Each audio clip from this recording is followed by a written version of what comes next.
Salut tout le monde, je m'appelle Gordon, j'ai 17 ans et j'ai une petite amie depuis 1 an déjà. Enfin, j'avais une petite amie. Je voudrais vous raconter pourquoi on n'est plus ensemble. J'aimais beaucoup Emma.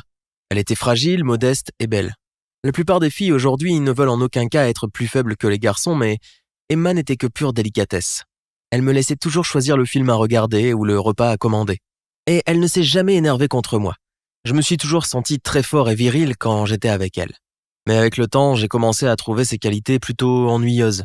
Peut-être que je n'ai pas su apprécier la chance que j'avais, mais j'avais tendance à m'ennuyer car elle était toujours d'accord avec moi. La seule chose qui la rendait terriblement sévère, c'était l'heure à laquelle elle devait rentrer chez elle. Elle était pétrifiée à l'idée même de rentrer à la maison après 20 heures. Une fois, nous étions coincés dans les embouteillages en revenant du cinéma. Elle pleurait tout le long du chemin du retour, et elle ne voulait pas m'expliquer pourquoi elle ne pouvait pas simplement appeler chez elle et expliquer qu'elle aurait 15 minutes de retard. Au début, je pensais que ses parents étaient très stricts, mais je les ai rencontrés à un pique-nique et ils avaient l'air très gentils. La mère d'Emma était très belle, et Emma lui ressemblait beaucoup, très calme et polie.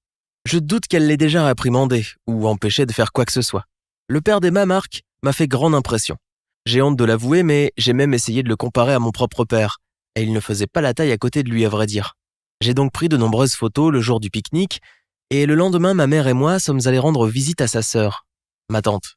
J'adore tante Marie depuis mon enfance, et je lui raconte toujours en détail tout ce qui se passe dans ma vie. Elle savait donc que j'avais une petite amie, et je lui ai dit que j'avais enfin rencontré la famille d'Emma. C'est à ce moment-là que j'ai voulu lui montrer les photos du pique-nique. Tante Marie était vraiment impatiente de les voir. Mais quand elle a vu le père d'Emma sur l'un des clichés, elle s'est décomposée, et on aurait dit que sa main tremblait. « Sais-tu comment il s'appelle » demanda-t-elle d'une voix étrange et vide. Et quand j'ai répondu « Bien sûr, c'est Marc », elle bondit et sortit en courant de la pièce. Ma mère l'a suivie et je suis resté seul dans la pièce totalement perplexe. Peu de temps après, ma mère est revenue, l'air très sérieuse. « Elle va s'en remettre », dit-elle en répondant à ma question silencieuse. Puis elle ajouta « Mais tu dois savoir quelque chose. Il y a quelque temps, ta tante connaissait très bien Marc. Et elle a vécu l'histoire la plus terrible de sa vie. Ma mère me raconta que Marie et Marc sortaient ensemble il y a longtemps, avant même que je sois né. Au début, tout allait bien et tante Marie était amoureuse de cet homme brillant et viril. Mais elle s'est vite rendue compte que Marc essayait de plus en plus de la contrôler. Il décidait de ce qu'elle devait porter, avec quelle fille elle devait être amie, et même quel livre elle devait lire. Et quand elle essayait de s'y opposer, il était très agressif. Quand il l'a frappée pour la première fois, elle était prête à le quitter. Mais il ne l'a pas laissé partir. Puis peu de temps après, il est redevenu très gentil et lui a demandé pardon en promettant que tout allait changer. Mais rien n'a changé. Lorsque Marie comprit que tout était revenu à la normale, Marc commença à resserrer son emprise et tout s'est encore mal terminé. Marie a essayé de le quitter, puis rebelote.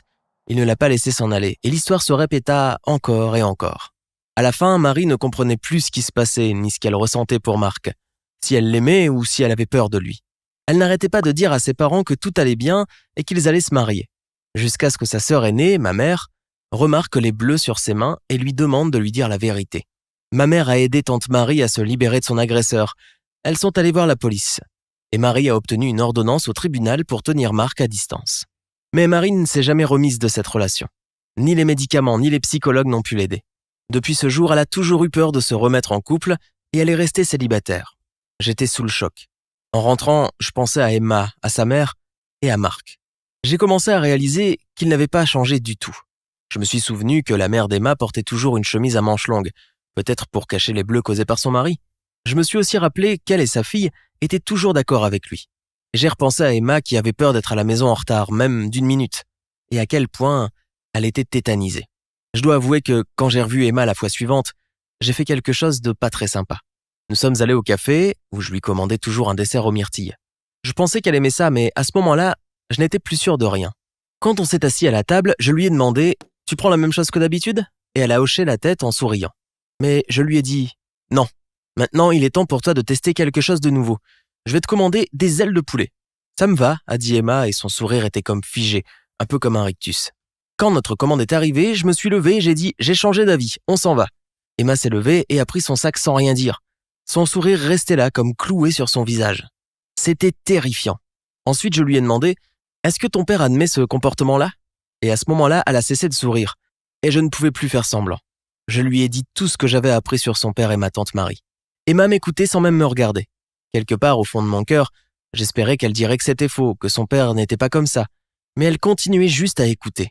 Mais quand je lui ai dit que sa mère et elle devaient faire quelque chose pour changer la situation et que j'étais prêt à les aider, Emma a réagi. Elle m'a carrément hurlé dessus en me disant que je n'avais pas le droit d'interférer dans leur vie, qu'elles étaient toutes les deux heureuses, elle et sa mère, et que son père avait juste mauvais caractère et que si elle commençait à se plaindre, cela ruinerait sa carrière. Je n'en croyais pas mes oreilles. Je l'ai regardée en silence, les yeux grands ouverts et je lui ai demandé « Ta mère est prête à subir toutes ces humiliations et ces abus parce que son mari gagne bien sa vie ?» Emma a répondu « Tu ne comprends pas. » Et je vous le jure, elle l'a dit avec mépris, comme si elle me traitait avec dédain.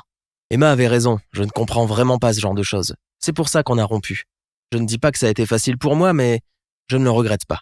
As-tu déjà été victime d'une agression, ou peut-être l'un de tes proches ? Raconte-moi dans les commentaires et s'il te plaît partage cette histoire, car je pense que c'est vraiment important de résister aux gens qui essaient de contrôler d'autres personnes comme ça.